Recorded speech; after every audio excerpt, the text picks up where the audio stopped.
বাংলাদেশের অর্থনীতির এক অদৃশ্য যুদ্ধ চলছে। এখানে বন্দুক নেই, কিন্তু ক্ষয়ক্ষতি ভয়াবহ। এই যুদ্ধ রেমিট্যান্সের। প্রবাসীদের কষ্টার্জিত অর্থ, যা দেশের বৈদেশিক মুদ্রার রিজার্ভকে শক্তিশালী করার কথা, তার একটি বড় অংশ এখন হারিয়ে যাচ্ছে এক অদৃশ্য জালে। এই জালের নাম ডিজিটাল হুন্ডি সিন্ডিকেট।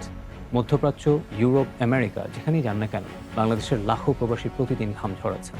তাদের পাঠানো অর্থই দেশের অর্থনীতির অন্যতম ভিত্তি, কিন্তু এখন সেই অর্থের একটা বড় অংশ আর ব্যাংকের মাধ্যমে দেশে আসছে না। প্রবাসীদের অভিযোগ, রাষ্ট্রীয় নজরদারি দুর্বলতা আর ব্যাংকের কিছু অসাধু কর্মকর্তার যোগসাজশে হুন্ডি চক্র আরও শক্তিশালী হয়ে উঠেছে। একসময় হুন্ডি মানে ছিল নগদ টাকার ব্যাংক, আজ সেটি বদলে গেছে।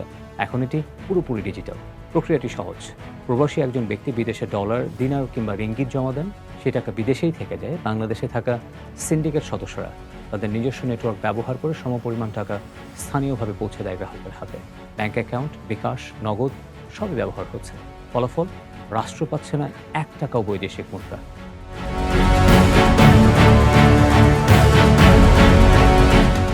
ওয়েস্ট সিটির এক রেমিটেন্স হাউসের ব্যবস্থাপক জানান, এই চক্রের গডফাদারেরা শুধু টাকা পাঠাচ্ছে না, তারা বিদেশের সম্পদও করে তুলেছে। ইউরোপ, আমেরিকা, কানাডার বিভিন্ন ব্যাংক অ্যাকাউন্টে জমা হচ্ছে এই অর্থ। সে অর্থ দিয়ে কেনা হচ্ছে বিলাসবহুল বাড়ি, দামি গাড়ি। অন্যদিকে বাংলাদেশ, দেশীয় টাকায় পূরণ করা হচ্ছে গ্রাহকের চাহিদা। এটি কেবল হুন্ডি নয়, এটি এক ধরনের সমান্তরাল অর্থনীতি। অভিযোগ রয়েছে, এই পুরো ব্যবস্থার পেছনে ছিল রাজনৈতিক ছায়া। বিগত সরকারের সময় প্রভাবশালী মন্ত্রী, এমপি এবং বড় ব্যবসায়ীরা এই বাজার নিয়ন্ত্রণ করতেন। বিশেষ করে আলোচিত ব্যবসায়ী গোষ্ঠীগুলোর বিরুদ্ধে হুন্ডি ও অফশোর ব্যাংকিংয়ের মাধ্যমে বিপুল অর্থ পাচারের অভিযোগ বহুদিনের। প্রবাসী ব্যবসায়ীরা বলছেন, বিদেশে অফিস খুলে এমনকি বিলাসবহুল হোটেলকেও ব্যবহার করা হয়েছে এই সিন্ডিকেটের কেন্দ্র হিসেবে। 2024 সালের জুলাই থেকে শুরু হয়েছে বড় ধরনের তদন্ত। প্রাথমিক অনুসন্ধানে উঠে এসেছে চমকে যাওয়ার মতো তথ্য। নাম সর্বস্ব কোম্পানি, অফশোর ব্যাংকিং, জালিয়াতি, সব মিলিয়ে প্রায় 18,000 কোটি টাকা পাচারের প্রমাণ।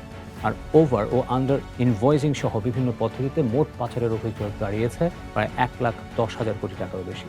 বিদেশে এই অর্থ দিয়ে গড়ে উঠেছে নতুন ব্যবসা, নতুন প্রতিষ্ঠান। প্রশ্ন উঠছে, এত বড় অঙ্কের লেনদেন কি অদৃশ্য থাকতে পারে? বিশেষজ্ঞরা বলছেন, বাংলাদেশ ফাইন্যান্সিয়াল ইন্টেলিজেন্স ইউনিট এবং কেন্দ্রীয় ব্যাংকের পক্ষে অস্বাভাবিক লেনদেন শনাক্ত করা কঠিন নয়। তবুও কেন থামানো যায়নি? সদিচ্ছার অভাব? আরও একটি চমৎকার তথ্য, ভারত এখন বিশ্বের অন্যতম শীর্ষ রেমিটেন্স গ্রহণকারী দেশ।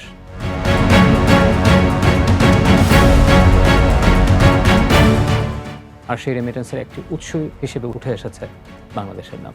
এটা কিভাবে সম্ভব? বিশ্লেষকরা বলছেন, এই প্রশ্নের উত্তর খুঁজলেই বেরিয়ে আসবে হুন্ডির প্রকৃত চিত্র। এখানে আসে আরও একটি গুরুত্বপূর্ণ প্রশ্ন, রাজনৈতিক প্রতিশ্রুতি।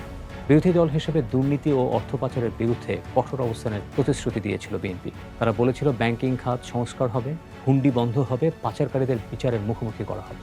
কিন্তু বাস্তবতা, ক্ষমতার রাজনীতিতে সেই প্রতিশ্রুতির ধার অনেকটাই পোতা হয়ে গেছে। কঠোর পদক্ষেপের বদলে দেখা গেছে ধীরগতি, কখনো নীরবতা। এই ব্যর্থতা শুধু একটা দলের নয়, এটা পুরো রাজনৈতিক ব্যবস্থার একটা প্রতিচ্ছবি। তদন্ত সংস্থার দাবি, তারা কাজ করছে, অবৈধ লেনদেনের পেছনের প্রকৃত সুবিধাভোগীদের খুঁজে বের করাই তাদের লক্ষ্য। কিছু অসাধু ব্যাংক কর্মকর্তার সংশ্লিষ্টতার ইঙ্গিতও পাওয়া গেছে। তবে প্রশ্ন থেকে যায়, তদন্ত কি শেষ পর্যন্ত ক্ষমতার দেয়ালে গিয়ে থেমে যাবে? একজন প্রবাসী যখন ঘাম ঝরিয়ে টাকা পাঠান, তিনি শুধু পরিবার নয়, দেশের অর্থনীতিকেও বাঁচিয়ে রাখেন।